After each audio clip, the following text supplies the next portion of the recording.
Hello everyone, आप सभी आंगनबाड़ी सेविकाओं का, सभी सहायिकाओं का, आईसीडीएस से जुड़े सभी कर्मचारियों का इस नए और बेहद इंफॉर्मेटिव वीडियो पर मैं फिर से स्वागत करता हूं। फाइनली आप सभी को मालूम है कि ऑफिशियली जो है यहाँ पर दीपावली का त्योहार जो है कल ही जो है 21 अक्टूबर को समाप्त हो चुका है। आने वाले 3-4 दिनों में जो है छठ का पर्व मनाया जाएगा। इसको लेकर बिहार सरकार के जो है वित्त विभाग की ओर से एक लेटर जो है वेतन भुगतान के संबंध में जारी हुआ है, जिसके बारे में हम आपको इस वीडियो में जानकारी देंगे। क्योंकि कुछ लोगों ने हमें जो है ये लेटर कल ही शेयर किया है और कुछ लोगों ने एक वीडियो भी शेयर किया है जिसमें ये बताया जा रहा है कि आंगनबाड़ी सेविकाओं सहायिकाओं का मानदेय जो है वो अक्टूबर महीने का मानदेय छठ पर्व के पहले ही मिल जाएगा। इसके बारे में हम क्लियर करेंगे कि आखिर पत्र में राजपत्रित और अराजपत्रित जो अधिकारी पदाधिकारी है उनके वेतन के भुगतान पहले ही करने की क्यों बात की जा रही है। इसके संबंध में जो भी डिटेल में जानकारी है, बिना टाइम वेस्ट के चलिए आगे की ओर चलते हैं, आपको सारी चीजें समझाते हैं। चैनल को आपने अभी तक सब्सक्राइब नहीं किया तो सब्सक्राइब जरूर कर लीजिएगा। तो फाइनली आप सभी लोग इस पूरे वीडियो को ध्यान से देखिएगा। बिहार सरकार वित्त विभाग की ओर से जो है ये लेटर जो है जारी किया गया है। इसकी संख्या है पत्र संख्या 11074। लेटर जो है पटना से दिनांक 21 अक्टूबर 2025 को जारी किया गया है। मैं आप सभी को बता दूं, कल शाम से ही जो है मुझे कुछ लोगों ने इस लेटर को शेयर किया है और पूछा है कि क्या अतुल जी आंगनवाड़ी वर्कर्स यानी कि सेविका और आंगनवाड़ी हेल्पर्स, क्या दोनों को भी पेमेंट जो है यानी हम लोगों को भी जो है मानदेय जो है वो 21 अक्टूबर के बाद से मिल जाएगा, छठ के पहले मिल जाएगा क्या? तो इसके बारे में हम अपने अनुभव के आधार पर आपको जानकारी देने जा रहे हैं।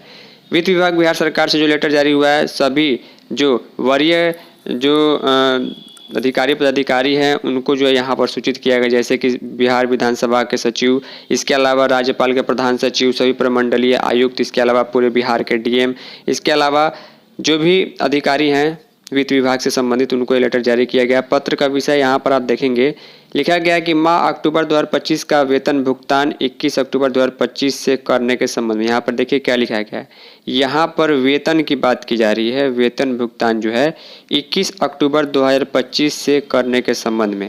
आप सभी को मालूम है कि छठ का पर्व जो है जैसे कि संध्या अर्घ 27 अक्टूबर को और सुबह का अर्घ जो है वो 28 अक्टूबर को होने वाला है और 21 अक्टूबर से ही जो है सरकार वेतन भुगतान के लिए जो है वो प्रयासरत है, यानी कि कल शाम से ही जो है इस लेटर को जारी किया गया था और वहाँ पर जो इसका प्रोसेस शुरू कर दिया गया है।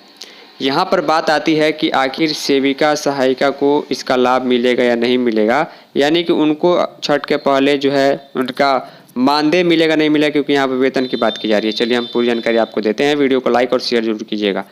लिखा गया, महाशय उपयुक्त विषय के संबंध में कहना है कि राज्य सरकार के वैसे कर्मचारी जो अराजपत्रित एवं राजपत्रित दोनों हैं। अब अराजपत्रित और राजपत्रित का मतलब ये होता है कि एक होता है गैजेटेड ऑफिसर।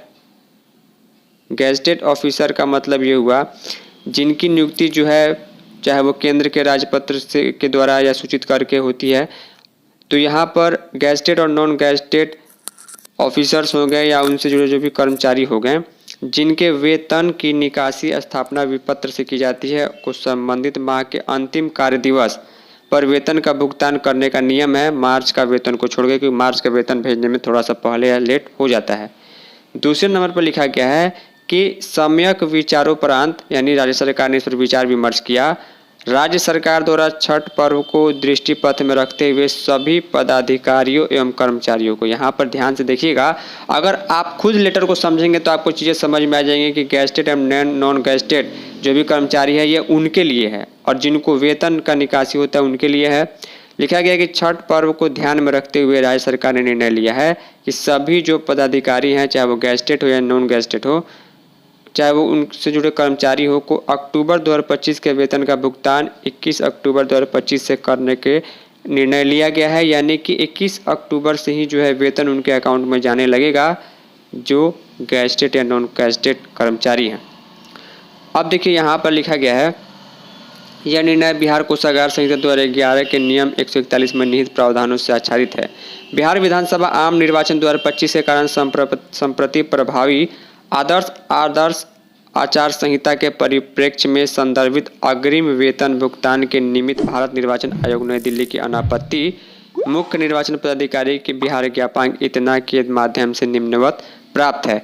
यानी कि आचार संहिता भी इसमें चल रही है और समय से पहले वेतन का भुगतान करने का नियम तो नहीं है, लेकिन यहाँ पर जो है वो मुख्य निर्वाचन पदाधिकारी बिहार ने इसके संबंध में जो है दिल्ली को यानी कि भारत निर्वाचन आयोग नई दिल्ली को जो है सूचना दे दी है कि regarding advance disbursement of salary to the employees on the occasion of Deepavali, Chhath Puja et cetera, to state that commission has no objection to the proposal made therein subject to the condition that all due procedure and relevant provisions of model code of conduct shall be adhered to and there shall be no mention of it anywhere by anyone to attend political mileage. यानी कि ये कोई राजनीतिक चाल नहीं है। सामान्य तौर पर वेतन का भुगतान समय से पहले आचार संहिता में किया जा सकता है अगर कोई विशेष पर्व त्यौहार या विशेष स्थिति बनती है तो।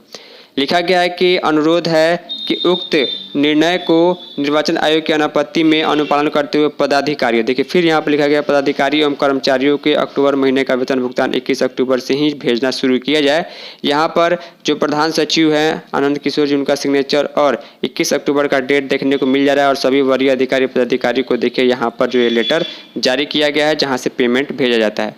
अब यहाँ पर देखिए सेविका न तो राजपत्रित और न ही अराजपत्रित कर्मचारी है, तो हमें छठ के पहले आप लोगों को पैसा मिल जाए ऐसी उम्मीद नहीं रखनी है।